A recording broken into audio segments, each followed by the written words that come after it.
에베소서 4장 20절부터 24절까지 제가 읽겠습니다. 오직 너희는 그리스도를 이같이 배우지 아니하였느니라. 진리가 예수 안에 있는 것 같이 너희가 과연 그에게서 듣고 또한 그 안에서 가르침을 받았을진데 너희는 유혹의 욕심을 따라 썩어져가는 구습을 좇는 옛사람을 벗어버리고 오직 심령으로 새롭게 되어 하나님을 따라 의와 진리의 거룩함으로 지으심을 받은 새 사람을 입으라. 오늘 설교는 실상 지난주일 설교와 짝을 이룹니다. 사실 하나여야 돼요. 그런데 너무 기니까 이제 두 번에 나눠서 살펴보는 것인데, 그렇기 때문에 지난주일 제가 여러분에게 전한 그 설교를 간단히 좀 복습하고 오늘 말씀으로 들어가는 것이 좋겠습니다. 제가 이런 말씀을 드렸습니다. 우리가 신앙생활할 때 우리도 모르는 사이에 매너리즘에 빠지게 된다고. 그렇죠. 우리가 열심히 신앙생활 하다가도 언제부턴가 형식적이 되고 습관적이 되는 우리의 모습을 보게 됩니다. 그럴 때는 어떻게 해야 하나요? 그럴 때는 항상 근본으로 돌아가야 합니다. 초심으로 돌아가야 돼요. 다시 말하면 나는 왜 예수님을 믿나? 그런 질문부터 다시 해야 하는 것이죠. 저는 제가 예수님을 믿는 이유는 새 사람이 되기 위함이라고 여러분에게 말씀드렸어요. 지난주에 한국에 있는 제 아내의 오빠, 저한테는 처남이죠. 처남 부부가 저희 집을 방문하셨습니다. 그래서 이제 함께 다니면서 이런저런 얘기도 하고 그랬는데, 우리가 그렇게 전도하려고 애를 쓰는데 참 잘 되지 않아요. 근데 최근에 불교에 또 이렇게 좀 관심을 가지시고 그 동네에 있는 절에 가서 법문도 들으시고 그러신다는 이야기를 하시더라고요. 그 얘기를 듣는 순간 마음에 굉장히 낙심이 됐어요. 이 기독교 쪽으로 와야 되는데 왜 또 불교 쪽으로 가나. 그런데 아무튼 마음에 평화가 있다고. 여러분, 다른 종교를 믿는 사람들이 마음의 평화를 누릴 수 있을까요? 대답은 물론 그렇다예요. 불교를 믿음으로써 마음의 평화를 누릴 수 있습니다. 또는 종교가 전혀 없는 사람도 나름대로 마음의 평화를 얻는 그런 방법을 충분히 찾을 수 있어요. 그것이 진정한 평화냐? 물론 그건 아니죠. 하나님과의 평화 없이 우리가 심리적으로 느끼는 그 평화는 진정한 평화라고 말할 수는 없겠죠. 그래서 불교를 믿는 사람들은 마음의 평화를 얻을 수가 있어요. 기독교를 믿는 저의 목표는 무엇인가? 저는 구원 얻기 위함입니다. 근데 구원이란 무엇인가? 이렇게 질문하면 구원이란 두 가지를 의미할 수 있습니다. 결국은 같은 것이지만 하나님과의 관계 회복입니다. 하나님과의 관계 회복을 위해서 먼저 제 자신이 바뀌어야 합니다. 죄인이었던 제가 의인이 되어야 돼요. 그리고 하나님과 관계 회복이 되어서 영원한 사귐 속에서 살아가는 것. 그것이 구원입니다. 그래서 제가 예수 믿는 그 가장 근본적인 동기는 무슨 예수 믿으니까 마음의 평화를 얻을 수 있다든지 또 교양적으로 좋다든지 또는 그런 것이 아니고 제가 구원 얻기 위함이며 새로운 사람이 되기 위함이며 하나님과 관계 회복을 위함입니다. 그래서 우리가 이제 어떻게 하면 새 사람이 될 수 있나 이제 그 문제에 초점을 맞추고 있습니다. 지난주에는 우리가 새 사람이 되려면 새 사람이 어떤 것인지를 알려면 옛사람에 대해서 알아야 된다고 말씀드리고 옛사람의 모습을 우리가 잠시 생각해 보았어요. 전체적으로 말한다면 옛사람의 가장 중요한 특징은 하나님의 생명에서 떠나 있는 것입니다. 그들의 마음이 완고해져 있어요. 그들의 하트가 굳어져 있어요. 하나님을 거부합니다. 그러자 그 생각이 허망해져요. 그 생각 속에 진리가 없어요. 그리고 나서 온갖 방탕에 자기 자신을 방임하게 되는 것. 그것이 옛사람의 모습이라고 말씀드렸습니다. 오늘은 이제 그러면 새 사람이란 어떤 존재이며 어떻게 새 사람이 될 수 있는가? 이제 그쪽을 함께 생각해 보도록 하겠습니다. 여러분, 우리가 어떻게 새 사람이 될 수 있습니까? 사실은 모든 종교, 모든 철학, 모든 도덕이 인간이 보다 더 나은 존재가 되게 하려고 가르침을 제시하는 것입니다. 그렇다면 우리 기독교에서는 어떠한 길을 제시하는가? 기독교란 바꿔 이야기하면 우리 주님이시니까 그리스도는 우리에게 어떻게 새 사람이 될 수 있는 길을 보여주시는가? 그 질문을 우리가 던지는 것입니다. 그래서 여기 이렇게 바울은 말합니다. 오직 너희는 그리스도를 이같이 배우지 아니하였느니라. 그리스도를 배워야 돼요. 진리가 예수 안에 있는 것 같이 너희가 과연 그에게서 듣고 또한 그 안에서 가르침을 받았을진데 우리가 왜 예수님에게서 배워야 합니까? 그 이유는 진리가 예수님 안에 있기 때문에 진리가 예수님 안에 있기 때문에 우리가 예수님으로부터 배웁니다. 그런데 이 예수님으로부터 배운다는 것이 이 세 가지 그 요소로 이렇게 설명되고 있어요. 첫 번째는 우리가 예수님에게서 배웁니다. 그러니까 우리의 스승은 누구냐? 우리는 예수님에게서 배워요. 그 다음에 우리가 그 안에서 가르침을 받아요. 즉 예수님이 스승만 되시는 것이 아니라 예수님이 학교가 되세요. 우리가 예수님 안에 속할 때 우리가 예수님 안에 들어갈 때 예수님으로부터 배울 수 있습니다. 그다음 세 번째는 너희는 그리스도를 이같이 배우지 아니하였느냐. 지금 우리가 그리스도를 배우는 거예요. 그러니까 그리스도는 우리 배움의 내용도 되세요. 우리 배움의 학교가 되시고 스승이 되시고 배움의 주제 자체, 내용 자체가 되십니다. 그러니까 우리가 그리스도를 믿고 그리스도에게 속하고 그리스도를 배우고 그 다음에 그리스도 그분을 닮아가는 것 이것이 우리가 진리를 배우는 과정입니다. 그렇게 우리가 그리스도로부터 배울 때 그리스도는 우리에게 새 사람에 대해서 무엇을 말씀하시느냐 하는 것입니다. 그래서 그 뒤에 나오는 내용은 그리스도께서 우리에게 가르쳐 주시는 세 가지 내용이에요. 22절 너희는 유혹의 욕심을 따라 썩어져가는 구습을 좇는 옛사람을 벗어버리고 옛사람을 벗는 것에 대해서 주님이 우리에게 가르쳐 주십니다. 그 다음에 23절 오직 심령으로 새롭게 되어 우리의 심령이 새롭게 되는 것에 대해서 주님이 가르쳐 주십니다. 그다음 세 번째로 24절 하나님을 따라 의와 진리의 거룩함으로 지으심을 받은 새 사람을 입으라. 새 사람을 입는 것에 대해서 가르쳐 주십니다. 옛사람을 벗어버리는 것, 심령이 새롭게 되는 것, 새 사람을 입는 것. 이 세 가지를 주님께서 우리에게 가르쳐 주세요.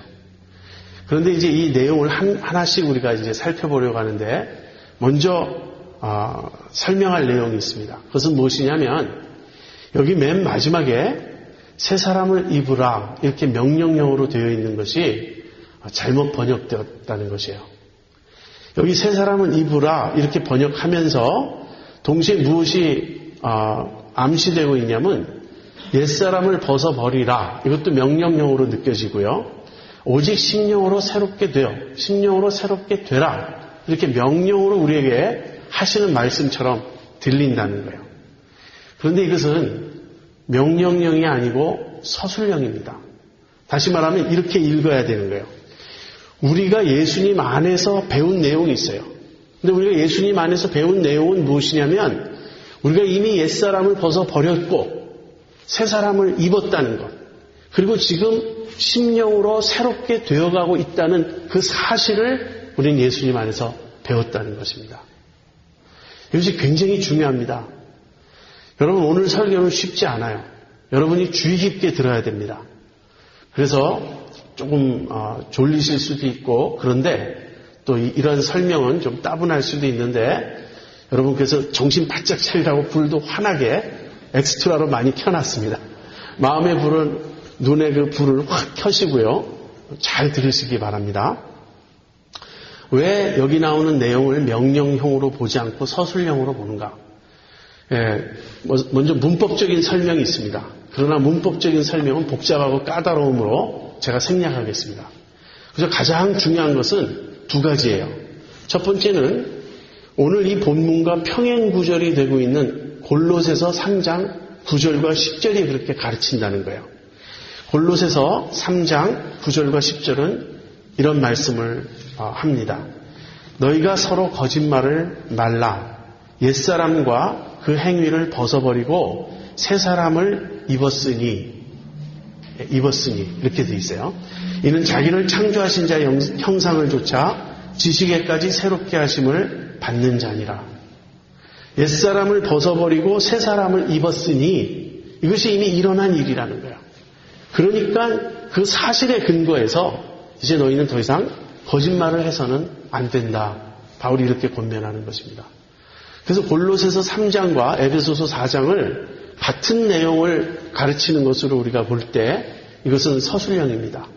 그다음에 신학적인 이유가 있어요. 두 번째로는 우리가 노력해서 새 사람이 되는 것이 아닙니다. 주님께서 우리를 새 사람으로 만들어 주셔야 돼요. 이 변화는 전적으로 성령께서 하시는 일입니다. 이것이 거듭나는 일이고 이것이 회심하는 일이고 이것이 그리스도 안에서 우리가 새로운 피조물이 되는 것이에요. 만약에 우리가 노력해서 새 사람이 되어야 한다면 이것 또한 율법 종교일 뿐입니다. 신학적인 이유, 신학적인 관점에서 볼 때 성경 전체가 우리에게 가르쳐주는 바는 우리는 예수님을 믿고 새 사람이 되었다는 거예요. 옛사람을 벗어버렸고 새 사람을 입은 자들입니다.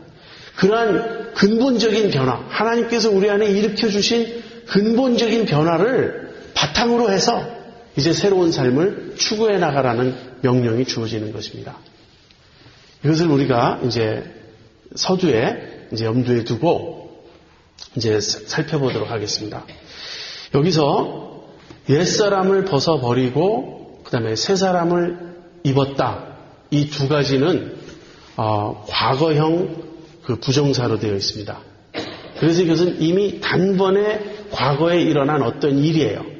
그런데 그 중간에 나오는 내용, 오직 심령으로 새롭게 되어 이것은 현재형으로 되어 있어요. 그래서 이것은 지금도 계속해서 진행 중인, 과정 중인 어떤 것입니다. 이것을 요약해서 말하면 이렇게 설명할 수 있겠죠. 우리는 이미 옛사람을 벗어버렸고 새 사람을 입은 자들이에요. 이 새 사람을 입은 자들로서 우리 안에 계속해서 진행되어 가는 변화는 무엇이냐면 우리의 심령이 계속해서 새로워져 가고 있다는 거예요. 그래서 근본적인 변화는 일어났고 그 근본적인 변화의 결과로 이제 구체적인 변화가 계속 뒤따르고 있다는 것입니다. 하나씩 살펴보겠습니다. 옛사람을 벗어버렸다. 우린 옛사람을 벗어버렸습니다. 먼저 옛사람이란 어떤 사람이죠? 여기서 옛사람을 이렇게 표현합니다. 유혹의 욕심을 따라 구습을 좇는 부패한 사람이에요. 여기 그 번역의 순서가 약간 바뀌는데요. 우리 본문에 그대로 따르면 유혹의 욕심을 따라 썩어져가는 구습을 좇는 옛사람 이렇게 돼 있어요. 그런데 조금 바꿔서 유혹의 욕심을 따라 구습을 좇는 그 썩어져가는 옛사람. 우리 옛사람이 그 유혹의 욕심을 따라 구습을 좇고 있어요. 그 결과 부패했고 썩어져가는 그런 존재입니다. 여러분, 옛사람은 예수 믿기 이전에 나의 전 존재예요. 여기서 혼동하시면 안 됩니다. 옛사람은 우리 속에 있는 옛 성품을 가리키는 것이 아니고, 즉 우리의 어떤 한 부분을 가리키는 것이 아니고 예수 믿기 이전에 나의 전 존재를 가리키는 것입니다. 이것이 옛사람이에요. 내가 예수를 믿으면 그 순간 나는 예수님과 연합합니다. 예수님과 연합한 순간 예수님에게 일어난 일들이 다 나에게 일어난 일들이 돼요. 근데 예수님에게 무슨 일이 일어났죠? 예수님이 십자가에 죽으셨어요. 그 죽음이 내 죽음이 되는 겁니다. 근데 예수님이 십자가에서 죽으신 것은 나의 옛사람을 죽이신 거예요. 그래서 내가 예수님과 연합한 그 순간 내가 죽는데 어떠한 내가 죽냐면 지금까지 독립적으로 예수님과 분리되어서 독립적으로 아담에 속해서 살아가던 나의 그 전 존재는 그것으로 끝이 났다는 거예요. 그것이 옛사람이 죽은 것입니다. 옛사람은 언제 죽었느냐? 이렇게 질문하면 우린 사실 두 가지 대답을 할 수가 있습니다. 첫 번째는 예수 믿는 그때 우리가 죽은 거예요. 예수님과 연합하는 그 순간 우리 옛사람은 죽은 것입니다. 그렇지만 또 하나의 대답은 예수님이 십자가에 달리셔서 돌아가실 때 그때 또 우리가 옛사람이 죽었다고 말할 수 있어요. 아무튼 옛 성품이 죽은 게 아니고 옛 사람, 나의 옛 전 존재가 끝났다는 것입니다. 여러분 이해가 되십니까? 이 점을 놓치면 안 됩니다. 왜 그러냐면 많은 사람이 옛사람이 죽었다는 말을 내 옛 성품이 죽었다는 말로 이해를 하려고 그래요. 그런데 우리의 경험적으로 볼 때 우리 옛 성품이 죽지 않았어요. 여전히 내 속에 죄악된 성품이 있다고요. 내 속에 죄의 본성이 있다고요. 예수 믿고 난 이후에도 다른 사람이 참 싫을 때가 있고 미울 때가 있어요. 내 속에 시기가 있고 욕심이 있고 게으름이 있고 반항적인 마음이 있어요. 한마디로 내 속에 여전히 죄가 있다고요. 그래서 내가 아직 거듭나지 않은 것인가? 내가 진짜 예수님을 믿지 않은 것인가? 자꾸 예수님을 다시 영접하기도 하고 뭔가 근본적인 변화가 나에게 일어나야 하지 않나? 그런 고민을 하는 사람들이 있습니다. 여러분 우리의 옛 성품은 지금 죽지 않습니다. 그래서 우리는 옛 성품과 싸워야 돼요. 이 옛 성품이 완전히 처리되는 순간은 주님 다시 오셔서 우리가 부활할 때입니다. 우리의 이 썩을 몸이 썩지 아니할 몸으로 영생의 몸으로 구속될 때, 우리의 몸이 바뀔 때, 우리가 부활할 때, 그때 우리 속에 옛 성품이 존재도 없이 흔적도 없이 사라지게 될 것입니다. 그때까지는 우리 안에 옛 성품이 있어요. 옛 사람이 죽은 것입니다. 로마서 6장 6절에 이런 말씀이 있어요. 우리가 알거니와 우리 옛 사람이 예수와 함께 십자가에 못 박힌 것은 옛 사람이 예수와 함께 십자가에 못 박혔어요. 죄의 몸이 멸하여 다시는 우리가 죄에게 종노릇하지 아니하려 함이니. 여기서 죄의 몸이라는 말은 여전히 우리 속에 남아있는 그런 옛 성품, 육신, 죄의 본성을 의미합니다. 옛 사람이 끝났어요. 그 이유는 이제 새 사람이 된 이후로는 옛 성품을 조차 살지 않게 하려고. 옛 성품은 여전히 남아있지만 이제는 우리는 옛 사람이 끝났기 때문에 옛 성품에 속해 살지 않게 하려는 것입니다. 자, 그 다음에는 이렇게 옛 사람을 벗어버렸고 이제 새 사람을 입었어요. 새 사람을 입었다라는 말은 내가 새로운 존재가 되었다는 말이에요. 여기에는 두 가지 의미가 있습니다. 하나는 신분적인 의미가 있고요. 그 다음에 또 하나는 어떤 존재 자체의 변화를 의미합니다. 내가 예수님을 믿는 순간 예수님과 함께 연합했어요. 그래서 예수님의 죽음이 나의 죽음이 됐어요. 지금까지 나의 존재는 거기서 끝났어요. 그런데 예수님이 부활하실 때 나는 예수님과 함께 부활했어요. 우리의 영이 살아났어요. 그 다음에 이 새 사람이 된 것이에요. 그런데 이 새 사람은 하나님 앞에 완전히 의로운 사람입니다. 하나님은 우리가 온전히 예수님처럼 의로운 사람으로 우리를 여겨주세요. 그래서 신분적으로 예수님과 같은 신분으로 여겨지는 그런 존재예요. 그런데 이 새 사람은 동시에 새 성품, 어떤 새 마음, 새 영을 가진 존재가 되는 거예요. 두 가지가 다 있습니다. 여러분 에스겔 36장 26절 27절에 이런 말씀이 있습니다. 또 새 영을 너희 속에 두고 새 마음을 너희에게 주되 너희 육신에서 굳은 마음을 제하고 부드러운 마음을 줄 것이며 또 내 신을 너희 속에 두어 너희로 내 율례를 행하게 하리니 너희가 내 규례를 지켜 행할지라.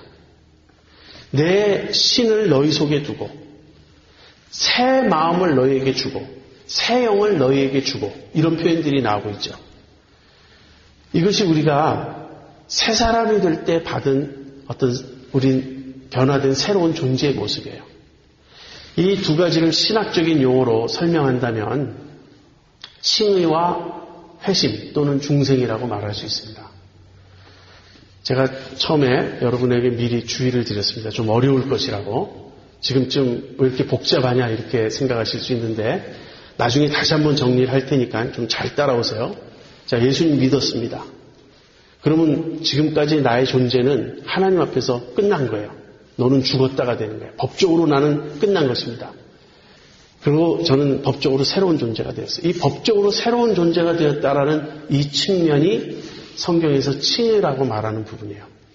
너는 의로운 존재다. 넌 더 이상 죄인이 아니고 너는 완전하게 의로운 존재다. 하나님 이렇게 보시는 거예요. 이것은 신분에 관련된 문제입니다. 그런데 신분만 바뀐 게 아니고 내 안에 내 속사람의 실제적인 변화가 있어요. 그래서 실제적인 변화는 무엇입니까?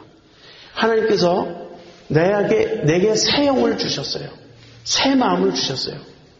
즉 죽어있던 내 심령이 다시 새롭게 변화되고 새로운 사람이 된 것이에요. 새 존재가 된 것이에요. 이것을 거듭났다 성경은 말하기도 하고요. 회심했다라고 말하기도 하는 것입니다. 그래서 새 사람이 되었다와 옛 사람이 죽었다 이 사이에 약간의 차이가 있습니다. 옛 사람이 죽었다라는 말은 옛 성품이 죽었다라는 말이 아니고 지금까지의 나의 전 존재가 하나님 앞에서는 끝난 것으로 간주된다 이런 뜻이고 내가 새 사람을 입었다라는 말은 새로운 신분만 주어진 것이 아니라 새 성품도 주어졌다 그런 뜻인 거예요. 자, 제가 이 진리가 무지하게 중요한데 너무너무 중요한데 굉장히 이게 미끄러워요.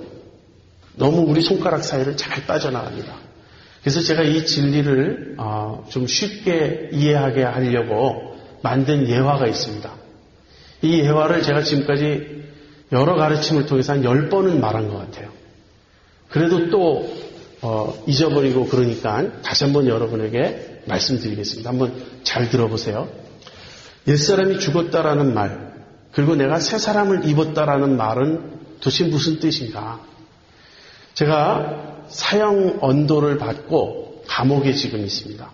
저는 이제 사형수예요. 제가 사형을 당하지 않고는 저는 감옥에서 나갈 길이 없습니다. 그러니까 저는 이제 죽게 되어 있어요. 그런데 어떤 분이 저를 찾아와서 이런 제안을 합니다. 당신 젊은 나이에 죽는 것이 너무 안타까워서 내가 이런 제안을 한다. 내가 당신을 대신해서 죽고자 한다. 그러면 죽는 것은 나지만 이 대한민국 사법부의 기록에 의하면 당신이 죽는 걸로 된다. 그러면 당신은 여기서 나가게 될 것이다. 감옥에서. 그런데 감옥에서 나갈 때 당신 자신의 어떤 그 이름과 신분으로 나갈 수 없어요. 그죠? 죽었으니까. 법적으로 죽었으니까. 그러니까 나갈 때 무엇을 가지고 나가냐면 내 신분을 가지고 나가라. 즉 당신과 나하고 바꾸자는 거예요. 주민등록증을 내 거를 가지고 나가라. 그럼 당신은 살지만 더 이상 옛날 김현애로 사는 게 아니고 김현애는 사법부의 기록상 죽었으니까 나가서 내 주민등록증을 가지고 내 신분으로 내가 지금까지 살아온 삶을 나 대신 살아라. 바꾸자는 제안을 했어요. 제가 그 얘기를 들을 때 굉장히 좋습니다. 그죠? 내가 안 죽어도 되니까. 그래서 제가 그 제안은 너무나 고맙지만 나 대신 당신이 죽을 수는 없지 않습니까? 그랬더니 그분은 이제 여러분 눈치채셨죠? 누구십니까? 그분은? 예수님이시죠? 그 예수님이 이렇게 얘기하시는 거예요. 나에 대해서는 걱정하지 말아라. 나는 죽어도 부활할 것이다. 나는 다시 살아날 것이다. 근데 문제는 제가 감옥에서 나갈 때 신분만 바뀌어서 나가가지고는 새로운 삶을 살 수 없어요. 제가 신분만 바뀐 채로 감옥을 나가면 제 속에 여전히 그 죄의 성품이 있으니까 나가서도 또 옛날 친구들과 어울리고 옛날 습관에 빠지고 그럼 얼마 안 가 도로 또 범죄하고 끌려오게 될 거예요. 그래서 또 도로 제가 사형을 받고 말 거예요. 그리고 예수님이 저를 감옥에서 내보내주시는 목적은 너 나가서 옛날처럼 또 살아라가 아니에요. 내가 살아온 삶을 이제는 네가 나 대신 살라 이렇게 말씀하시는 거예요. 즉 예수님처럼 살라고 저를 내보내주시는 거예요. 그런데 너의 능력으로는 도저히 살 수 없을 것이다. 그래서 앞으로 어떤 일이 일어나냐면 내가 네 대신 죽고 그 다음에 너는 나 대신 감옥에서 나가고 내가 부활하여 너의 영과 함께 할 것이다. 내가 내 안에 들어갈 것이다. 그래서 내가 감옥에서 나갈 때 나는 영으로 너와 함께 내 속에 있고 너와 함께 살게 될 것이다. 여러분 이 예는 실제로는 아니죠. 그러나 이제 이것이 우리에게 실제 일어난 일이에요. 성경은 그렇게 말합니다. 예수님이 나 대신 죽었어요. 정말 중요한 것은요. 예수님이 나 대신 죽었다라는 말은 내가 죽었다는 말이에요. 내가 받을 형벌을 예수님이 받으셨기 때문에 저는 사형을 당한 것입니다. 대한민국 사법부의 기록에 의하면 저는 죽은 거예요. 무슨 말입니까? 하나님은 제가 제 죄로 인해서 십자가형을 당한 것으로 간주해 주세요. 어떻게? 예수님이 나 대신 죽으신 걸 저에게로 전가해서. 그래서 제가 죽었습니다. 그러면 저의 옛사람이 죽었다라는 말, 내가 옛사람을 벗어버렸다라는 말이 무슨 말인지 여러분 이해하시죠? 내가 법적으로 끝난 거예요. 더 이상 김현회라는 사람은 이 세상에 존재하지 않는 걸로 되었다고요. 왜? 죽었으니까. 그렇지만 나의 옛 성품은 아직까지 남아있어요. 감옥에서 내가 나가도 내가 예수 믿고 난 이후에도 내 속에 육신, 죄의 본성이 남아있어요. 그래서 싸워야 되는 거예요, 그거하고. 그 다음에 내가 이제 나갈 때 주민등록증이 바뀌어요. 나는 예수님이라는 주민등록증을 가지고 나가요. 그 예수님이라는 주민등록증, 그것이 저의 신분인 겁니다. 하나님은 이제 우리를 보실 때 우리가 예수님과 연합되어 있기 때문에 예수님의 신분을 우리의 신분으로 인정해 주세요. 그렇지만 제 속에 새로운 영, 새로운 마음, 예수님의 마음이 들어와 있지 않는 한 어떻게 예수님처럼 우리가 살 수 있습니까? 그런데 우리가 예수님 믿을 때 예수님을 영접하잖아요. 성령님이 우리 안에 들어오시죠. 예수님이 우리 안에 들어오시죠. 부활하신 예수님께서 우리 안에 들어오셔서 우리와 하나가 되어 우리와 함께 살아가시는 겁니다. 그래서 옛사람이 끝났어요. 옛사람은 정말 더 이상 없어요. 나는 아니라고요. 마르틴 루터에 대한 이런 일화가 있습니다. 어떤 사람이 루터를 찾아왔어요. 그래서 그 문을 두드리자 루터가 나왔습니다. 이 집이 마르틴 루터의 집입니까? 루터가 대답합니다. 옛날에 그 사람이 살았었죠. 그러나 이제는 더 이상 그 사람이 여기 살지 않습니다. 그 사람 죽었습니다. 루터가 그렇게 대답했다 그래요. 사실인지 모르지만 이것은 신학적으로 정확한 대답입니다. 우리가 예수 믿는 순간 우리의 옛사람은 거기서 끝난 것입니다. 거기서 죽은 것입니다. 그리고 이제는 새 사람이 되었어요. 내가 새 사람이 되었다라는 말은 예수님의 신분으로 바뀌었다. 새로운 신분의 존재가 되었다. 이 신분의 변화는 내가 의롭게 여김을 받는다. 하나님의 자녀가 되었다. 이 모든 걸 포함합니다. 그러면서 동시에 내 안에 성령님이 들어와 거하시고 예수님이 나와 하나가 되셨고 예수님의 생명, 예수님의 성품, 새 영을 내가 받은 것이 됩니다. 이 옛 성품은 지금 우리와 아직 여전히 같이 있어요. 옛 성품이 끝난 건 아니고 옛 사람은 죽었지만 옛 성품은 이어지는데 지금은 이 옛 성품과 그 다음에 새 성품, 새 생명이 함께 진행 중입니다. 이것이 하나님 나라의 이중 구조와 똑같은 거예요. 갈수록 더 어려워지죠. 이상한 말 나오고. 예수님이 이 세상에 처음 오셨을 때, 초림하셨을 때 하나님 나라는 시작되었습니다. 예수님이 하나님의 통치를 이 세상에 가져오셨고 이 세상에서 시작하셨어요. 그렇지만 옛 시대가 끝나지 않았죠. 옛 시대는 계속 진행되고 있죠. 아직도. 이 옛 시대는 언제 끝납니까? 예수님이 재림하실 때. 그래서 예수님의 초림과 재림 사이는 이중적이라고요. 예수님이 초림하실 때 가져오신 하나님의 통치가 시작되어서 진행되고 있고, 그러나 아직 옛 시대는 이어지고 있고, 근데 예수님이 재림하실 때 옛 시대는 심판받고 완전히 사라지고 이제 새 시대만 남아서 진행돼요. 그것이 우리 개인에게도 마찬가지예요. 예수님을 믿는 순간 나는 새로운 존재가 되었지만 내 안에 여전히 옛성품은 남아있는 것입니다. 그래서 그 옛성품과 싸워야 돼요. 근데 옛성품을 싸워서 이길 수 있는 새성품을 우리에게 주셨어요. 제가 좀 굉장히 어렵고 긴 설명을 했습니다. 이것이 우리가 예수 믿을 때 일어난 일이에요. 그리고 이렇게 되었다고 예수님에게서 배우는 내용입니다. 진리가 예수님 안에 있기 때문에 우리가 예수님에게서 가르침을 받아요. 그 예수님이 우리에게 가르쳐 주신 내용은 무엇이냐면 너희는 옛사람을 벗어버렸고 새 사람을 입었다. 이 새 사람은 어떤 사람이냐? 여기 보면 하나님을 따라 의와 진리의 거룩함으로 지으심을 입은 새 사람이에요. 여기서 의와 진리의 거룩함으로 라는 말은 다시 바꿔 번역하면 참된 의와 거룩함으로 지으심을 받은 사람이에요.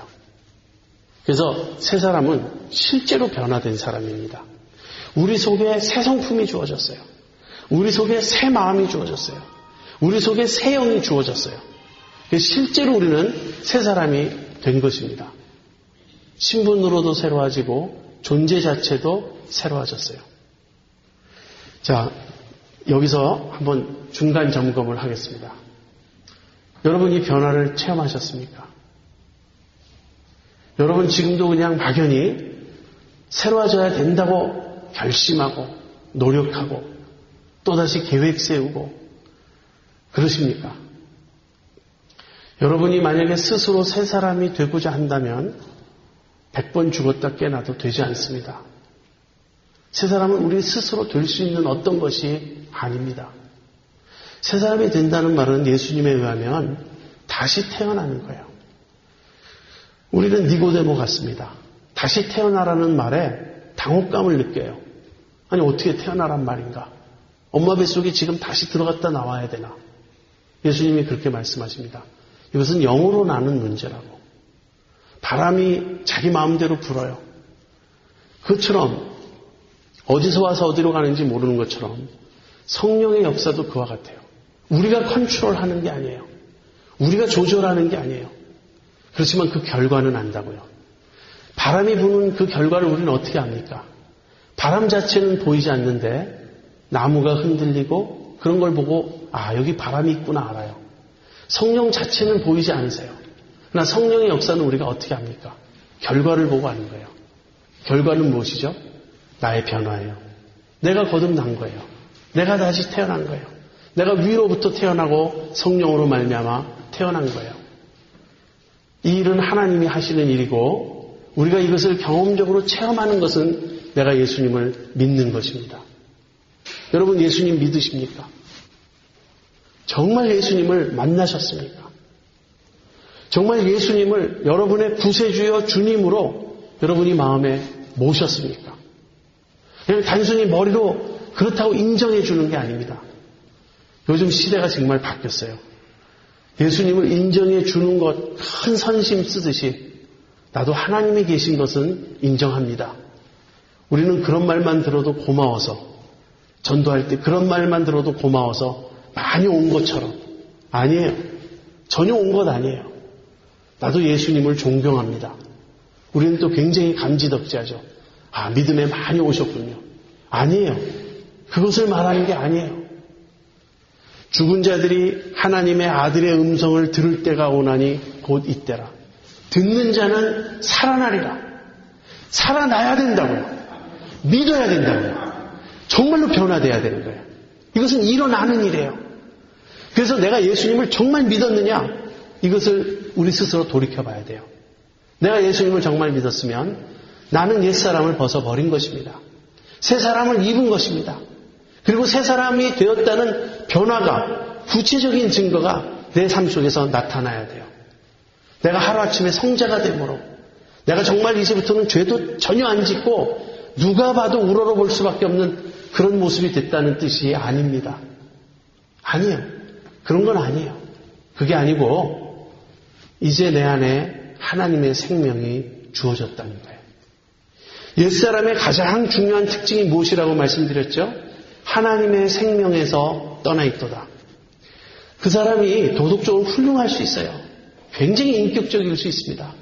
믿지 않는 사람이 얼마든지 도덕적이고 인격적일 수 있지 않습니까? 그럼에도 불구하고 그들의 도덕, 그들의 인격은 껍데기라고요. 그 사람들은 하나님께 반응할 수가 없어요. 왜? 영적으로 죽었기 때문에. 그래서 하나님에 대한 얘기에 대해서 이해력도 없고 관심도 없고 사실은 적대감을 가지고 있고 거부 반응을 일으킵니다. 그들이 추구한다고 하는 도덕과 진실함과 그런 인격적인 것은 얼마나 표피적인지 그 속 깊숙이 들어가 보면 거기에는 위선과 허위와 가식과 온갖 죄악이 들끓습니다. 이것이 옛사람의 실체예요. 그러나 정말 예수님을 믿고 정말 우리가 성령으로 말미암아 거듭나고 새 생명을 얻고 그래서 옛사람을 벗어버리고 새 사람을 입게 된 우리는 그런 사람은 이제 하나님의 생명을 갖게 됩니다. 이 하나님의 생명을 가진 사람의 특징은 영적인 일에 반응해요. 성경 말씀이 이제는 믿어지기 시작합니다. 하나님의 음성이 이제 내 귀에 들어오기 시작해요. 그리고 하나님을 찾게 됩니다. 기도하게 되고 말씀을 묵상하게 되고 무엇보다도 자기가 죄인이었다는 깊은 자각을 갖게 됩니다. 나는 죄인이었다. 내 속에는 교만함이 있구나. 내 속에는 진실이 없고 거짓이 있었구나. 이런 걸 깨닫고 변화되어 가기 시작하는 겁니다. 이것은 겉의 꾸밈이 아닙니다. 이것은 어떤 결심으로 이루어지는 일이 아니고요. 내 심령이 속에서 새롭게 되는 거예요. 그래서 이 말이 담겨 있는 겁니다. 오직 심령으로 새롭게 되어. 이것은 수동태로 되어 있습니다. 무슨 말입니까? 심령이 변화되어 가는 것도 하나님이 하시는 일이라는 거예요. 그래서 옛사람을 벗어버리고 새 사람을 입는 것, 이것은 한순간에 단번에 일어나는 일이지만 그 다음에 이렇게 일어난 이 변화가 일어난 사람은 그 마음속에 여기서 심령이라는 말은 영어로는 spirit of the mind예요. 그래서 마음의 영 이렇게 번역해야 되는데 이것은 뭐 마음 따로 영 따로 그렇다기보다는 우리 어떤 중심의 속사람을 말합니다. 우리의 속사람이 이제 계속 새로워져 가는 거예요. 여러분이 계속해서 새로워져 가는 것. 갈수록 진실해져 갑니다. 갈수록 진실이 무엇인지 알게 돼요. 어떻게? 갈수록 내가 거짓되다는 것을 깨달아감으로. 위선이 뭔지 더 직시하게 됩니다. 그리고 갈수록 겸손해져요. 어떻게? 내가 교만하다는 것을 깨달아감으로. 그래서 바울 같은 분은 가장 마지막에 나는 죄인의 괴수라 이런 고백을 합니다. 누가 성숙한 사람인가? 성숙한 사람은 나는 죄를 짓지 않아 이렇게 고백하는 게 아니라 내 속 깊은 곳에 죄가 있구나 깨닫는 사람입니다. 여러분 심령으로 새롭게 되어가고 계십니까? 그런 구체적인 변화가 매일매일 여러분 속에서 진행되어 가고 있습니까? 이 변화는 간단하지 않습니다. 그렇게 그냥 수직으로 그냥 쭉 변화되는 거 아니에요. 겉으로는 굉장한 업앤다운이 있습니다. 어느 날은 굉장히 믿음이 좋은 것 같고 그 다음 날은 곤두박질 치고 그래서 겉으로 볼 때는 올라갔다 내려갔다 요동을 하지만 사실 그 겉이 중요한 게 아니고요. 내면이 중요한 것입니다. 그 내면 속에서는 하나님이 작업하세요. 하나님이 계속 우리의 어떤 자아를 십자가에 못 박으시고 우리 속에 있는 그런 어떤 육정과 교만과 욕심과 이 모든 죄의 본성을 하나씩 하나씩 제거해 가시는 그 작업을 하고 계신 겁니다. 이것이 이루어져서 어느 날 정말 진정한 거룩함, 진정한 의와 진리의 거룩함으로 지으심을 받은 그 모습이 우리 바깥으로 나타나게 됩니다. 그것을 우리가 체험해야 되겠어요. 여러분은 그 과정 중에 계십니까? 여러분이 새 사람 된 것을 아십니까? 새 사람을 입으셨다는 사실을 여러분 아십니까? 신분도 바뀌었고 성품도 바뀌었어요. 그렇지만 그렇게 본질적으로 바뀐 새 사람이 매일매일 심령에 새롭게 되는 그런 변화의 경험 속에서 확인되어지는 것입니다. 저 자신을 되돌아보면 여러분이 저를 어떻게 아시는지 몰라도 저는 내면에 깊은 애통함이 있습니다. 제 자신에 대해서 하루에도 몇 번씩 절망해요. 왜냐하면 정말 그것이 제 실상이니까. 정말 이 율법주의에 안 빠지고 싶어도 자꾸 율법주의에 빠집니다. 내 모습을 보면 마음에 낙심이 되고 왜 나는 이렇게 교만할까? 왜 이렇게 나는 강팍할까? 왜 이렇게 나는 게으를까? 왜 이렇게 나는 자기중심적일까? 왜 나는 이렇게 시기심이 많을까? 이런 내 모습을 보면서 참 이 마음이 괴롭고 힘들고 낙심될 때가 많이 있습니다. 이럴 때 어떻게 해야 되나요? 이럴 때 결심하면 되나요? 이제 저는 결심을 믿지 않아요. 제가 얼마나 많은 일기장을 낭비했는지 모릅니다. 깨끗한 일기장을 펴놓고 그 앞에 좋은 성경 구절 하나 써놓고 앞으로는 이렇게 살리라. 그것으로 되지 않아요. 근데 어느 날 발견했어요. 제 속에 어떤 변화가 일어났음을. 무엇인가 제 속에서 진행되고 있음을. 그것은 제가 한 일이 아니었어요. 하나님께서 하신 일이었어요. 이제 저는 소망을 주님께 둡니다. 주님이 저를 택하셨어요. 주님이 저를 부르셨어요. 주님이 저를 사로잡아 주셨고 거듭나게 하셨고 새로운 존재로 만들어 주셨어요. 제가 주님의 음성을 듣는 것이 너무 둔하고 너무 깨닫는 것이 늦어서 삶에서 이리 부딪히고 저리 부딪히고 넘어짐과 갈등과 방황이 많지만 그 모든 것이 합력하여 선을 이루도록 주님은 제 속에서 역사하고 계십니다. 여러분 속에서도 역사할 줄 믿습니다. 그러므로 우리 소망을 갖고 믿음을 갖고 담대히 우리가 입은 새 사람을 조차 이제 새 사람답게 살아가시기 바랍니다. 기도하겠습니다.